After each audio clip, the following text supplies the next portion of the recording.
Good afternoon, everyone, or morning, evening, or night for those who may be watching in other time zones. My name is Nathan Kalosa-Kenyon. I'm the owner and founder over here at Canosa Consulting. I've been a senior analyst in highly regulated markets for going on 5 years now, and I've served some of the fastest growing companies in both of those respective sectors, being specialized tax and government contracting. So, um, with that being said, today we will be demonstrating the pre-embedding pipeline for FPDS, unified embedding space.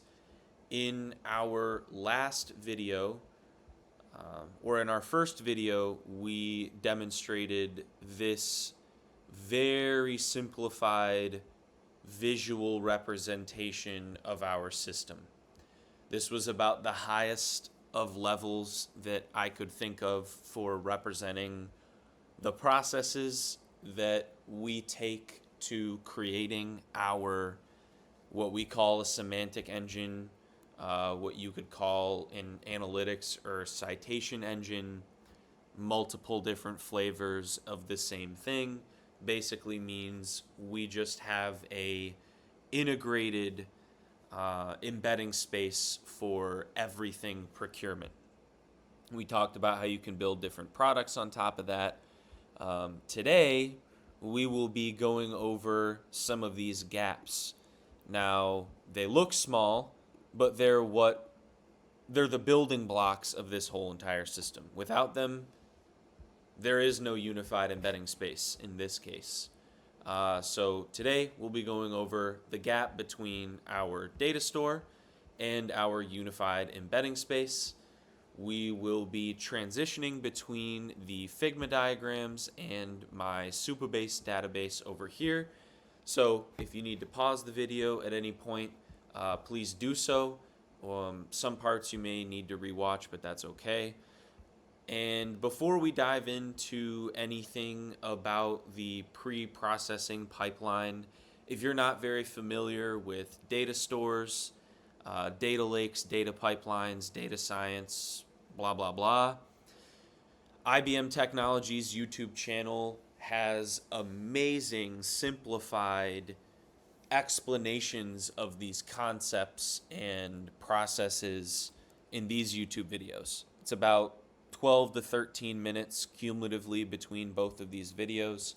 If you're not familiar with these concepts and really want to pay attention with some good context, these are a good place to start. So you need to pause the video and copy the link. It's right there. In any case, we're going to start this demonstration or walkthrough explanation rather in the same place as we did in the first video, which is with our data store.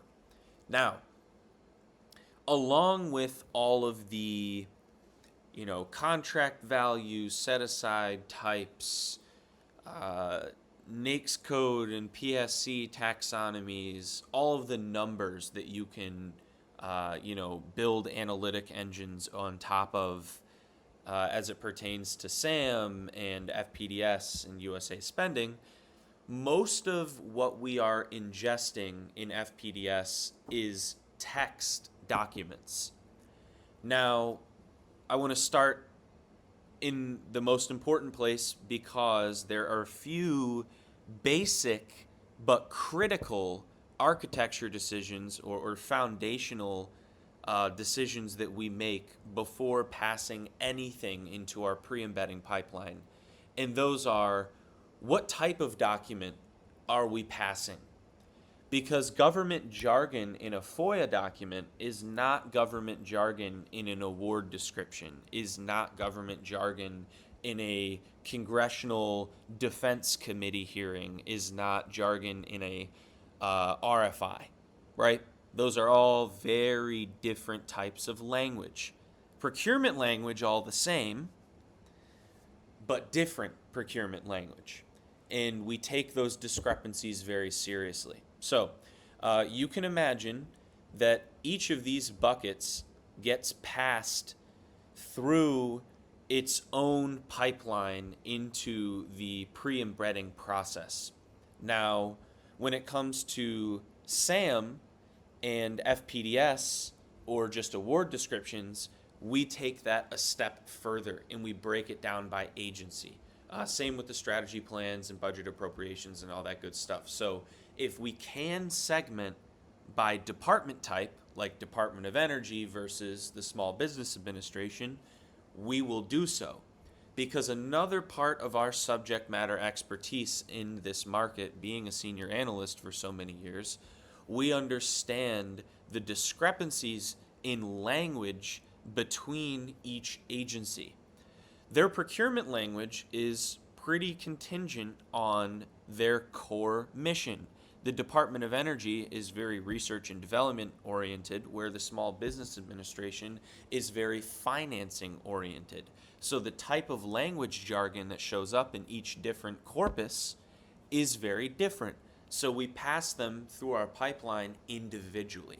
Now, when we talk about the difference between a small text corpus in a large text corpus or large text artifacts, we are just differentiating based on the character or the word count in those documents. So the difference between a 10 to 100 page strategy plan or a multi-hundred page congressional committee hearing versus a small text artifact or document, such as an award description or a sam.gov solicitation. An RFI is only a couple pages. We classify those, and most of the time the API we pull from are summarizations of each of those document types for the sake of getting only the semantics extracted out of sam.gov solicitations. That's a different story, a little bit more of a granular decision.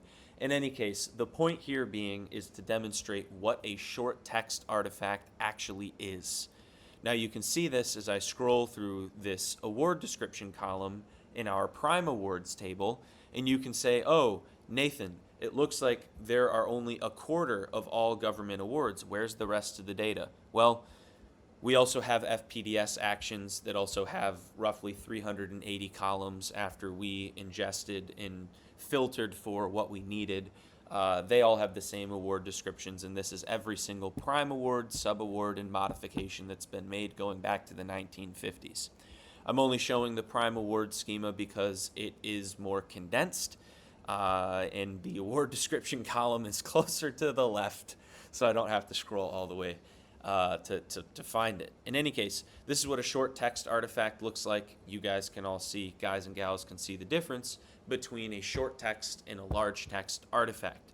Now there's one more discrepancy before we pass any of this text to our main text processing pipeline, which is the heart and soul of our pre-embedding pipeline, which is this deduplication algorithm. Now, for all the government contractors and analyst nerds out there, we all know the purpose or the mission or the organizational setup behind the General Services Administration in the Defense Logistics Agency. GSA is a consolidated procurement office, basically at its rudimentary function, and its main intent is to create efficiencies in multi-agency buying. So, for example, their IT-70 GWAC or vehicle, right, is a contract that multiple vendors qualify for, or a smaller subset of vendors qualify for, that any agency can buy from. Simple change, but what that means is an agency can buy through GSA if they need, for example, Ethernet cables for their office or call center, right? So the National Park Service has call centers where, like, if you need a helpline while you're at the park or you have questions about your trip, people pick up that phone. If they need Ethernet cables for the computers at that call center, they can order through GSA rather than putting out a competitive bid that might take, 4 to 18 months to get those Ethernet cables. So it's a consolidated agency to create efficiencies in procurement. The Defense Logistics Agency has a little bit of a different setup, but same principle. They're basically just the logistics arm for military operations globally. So they order lots of oil, lots of weapons, lots of ammunition, lots of parts for vehicles, whether they be airplanes, tanks, or Humvees, everything under the sun. If you need a part, if you need a mechanic, if you need oil for whatever, tools that you're using, that's the agency that your contracting officer or your commanding officer on site is going to be ordering through. When they pick up the phone and say, I need 40,000 barrels of oil, DLA is putting it on the plane and shipping it over to them. Why am I going through everything to say this? Well, there's deduplication is a major process. Before we pass 56 million documents from DLA, plus 12 million from GSA. So before we pass roughly 70 million documents to our processing pipeline, we need to make sure that we deduplicate those records, because a lot of them are just, for example, imagine this, this power shed waste bags just said oil, Afghanistan, ammunition, and then a very specific code. We're not going to clean the same record a million times. Literally, in the case of DLA, a million times. Both of these agencies are set up to create efficiencies in procurement, which means if they order something once, they order it 100,000 times. So we use this algorithm. The link is here if you want to check it out, to deduplicate that body of text before passing it to our pre-processing pipeline. Now, once we have our short text corpus ready to go, so GSA, DLA, Department of Commerce, Small Business Administration, whatever, it goes into its first loop. Now we use a Python algorithm called Yake, and then a small model like Claude Haiku or Gemini 2.5 Flash from Google, to identify procurement jargon such as CLIN numbers, awards that just say something like IDIQ task order, BPA call, or some form of government jargon, so that we can strip or omit documents. And then we have a entity name protection system, so we pass every single word artifact that has been extracted using the Yake algorithm, which is just a random word extraction from bodies of text script. We pass that dictionary that we've extracted to a small model, which then the prompt says, make sure none of these are important acronyms. It will identify the potentially important acronyms, and then the stuff that gets passed back is confirmed jargon. We build a dictionary with, and oh, by the way, this runs in a loop, right, within the process as many times as right now I see fit until I'm happy with the dictionary that we've come up with. We create a dictionary, pass that to the Aho Korosik algorithm. You guys can look this up. We use it multiple times throughout our process. Super useful, incredibly fast. One of the core processing algorithms in our pipeline here. And then we use regex to clean up corpus-specific patterns. We then identify text artifacts or small text artifacts that need to be merged with NAICS and PSC codes so that we can have more enriched embeddings. So, for example, if there is something that just says oil in this award description, but the NAICS code is something like, military fuel, we know that it's actually like crude oil for a ship or a plane, right? So that embedding is going to be something like aviation fuel, even though the award description is only oil, because we merge it with the NAICS code in the PSC code. So the government taxonomy helps us out there. Now, another example I want to provide is if it just says oil, but the NAICS code is like food, and the agency is Navy, and the vendor is somebody that has worked on, serves warships or aircraft carriers, we would say, oh, that's probably a non-seed oil for the cafeteria on an aircraft carrier. So the embedding would be, you know, culinary oil for aircraft carrier. You see where like we enrich the award descriptions that are super shit, because these government award descriptions need a lot of help.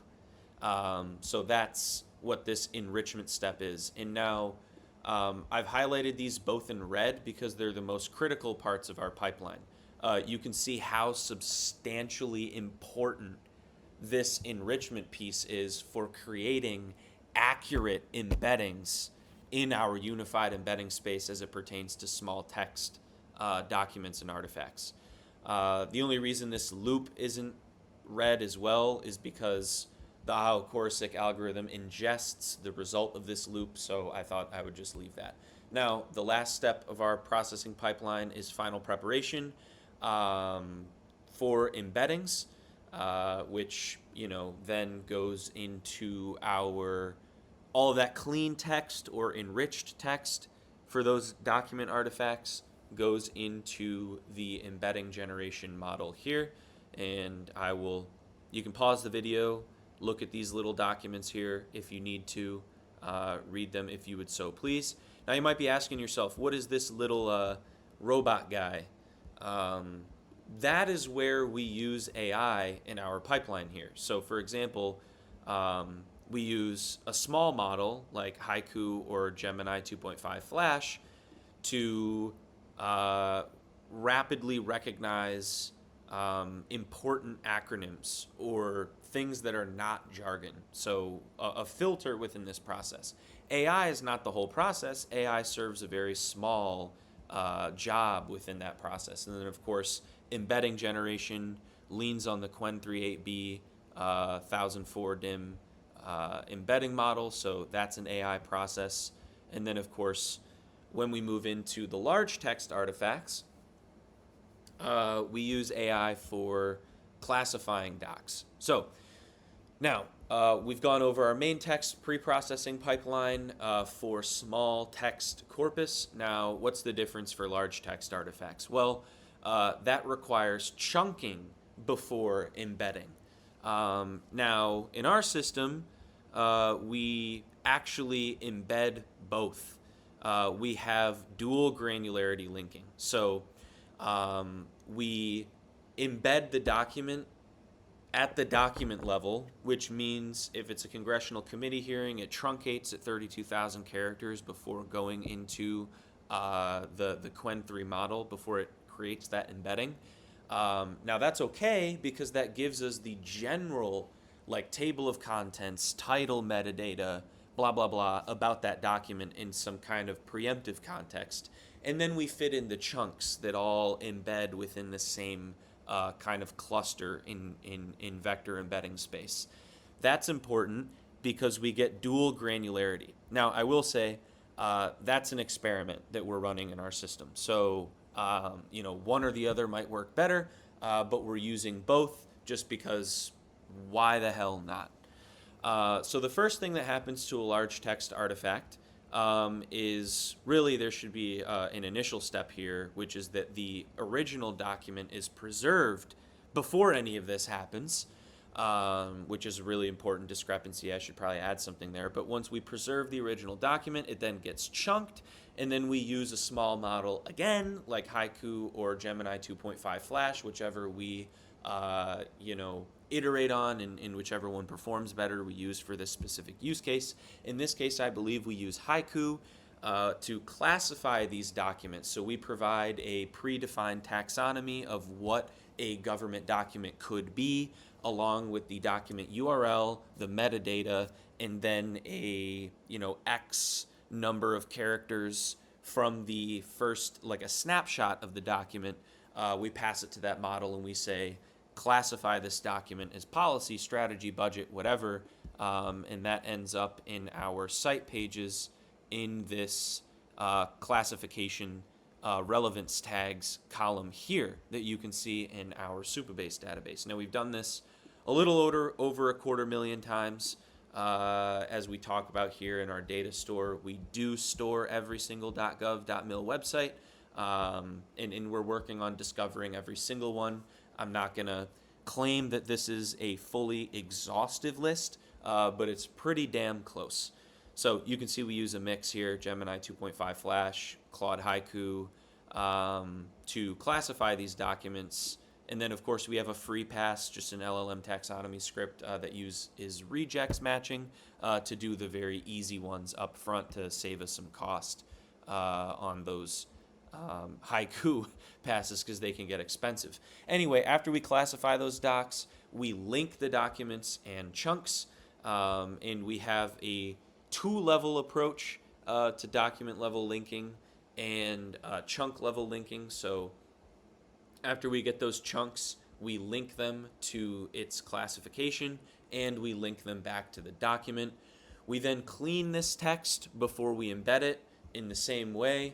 And this text cleaning happens on the original artifact as well as the chunk level. So here are the chunk level cleaning, document level linking, and then the chunk and document level linking. You guys can pause the video if you want to overview all of that stuff, as well as the critical design decisions that we've outlined for our large text corpus pipeline. So after we clean it and do all this other stuff, we embed those documents into the same unified embedding space. Like I said, you guys can pause the video, look over those if you want. After it gets passed to that embedding model, it goes into our unified embedding space. And then you guys can look at these. These are a few of the quality assurance policies that we use. It's not fully exhaustive. If you guys want the full list, I can provide that at a moment's notice. Why is it called the unified embedding space? Again, if you guys want to pause and look at those little sticky notes, you can. In any case, we're not done yet. After we create all the embeddings, we do the final post-embedding cleaning. Now, super nerd out moment here. You guys can pause the video, but on a high level, we have an opportunity to clean in a completely different way than just document level text. So all of this main text pre-processing before embeddings obviously happens before embeddings, right? And after we have those embeddings, we have the ability to collapse near duplicate procurement descriptions or documents based on cosign similarity. Now, this is massive because when we topic model, our topic models don't get past redundant embeddings. Redundant embeddings cloud UMAP and HBD scan algorithms and fuck up our topic models, which eventually happen, which we'll make in a subsequent video. So, in any case, if you guys want to pause the video here, this is just a very high-level estimate. Don't worry, it's not the whole entire thing. But in any case, you guys can look at each of these, guys and gals can look at each of these little text artifacts if you want to pause the video. So, after we do our post-embedding cleaning, we then obviously clean the embedding space, and then we have our unified embedding space with everything that's in our data store. Our data store consists of course, congressional bills, about 100,000 of them that are related to procurement. Obviously, SAM solicitations, eBuy awards, external sources like federal news from FedGov Today, pretty credible source, the Federal Register, FAR clauses, FOIA reports, every single modification, prime and sub award, every single contracting vehicle, product service code, site pages, prime and sub-recipients, and then, of course, procurement contacts. So we're extracting it all, folks, and we haven't even touched the derived schema, which is where we store our embeddings, our keywords, our keyword link knowledge graphs, our topic label embeddings, all that good stuff. So that's about it for today. Thank you for watching.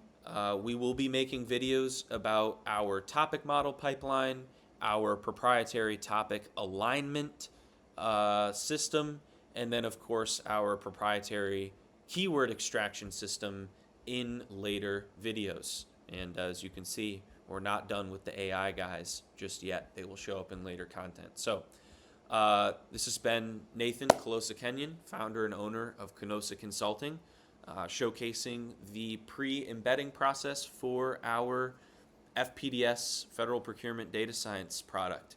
Hope you all enjoyed. If you liked the video, please leave a comment, maybe even subscribe. This channel will be used to create these in-depth demonstrations. If you guys want to dive into the code, we can do that as well. So anyway, have a great afternoon. Thank you. Bye-bye.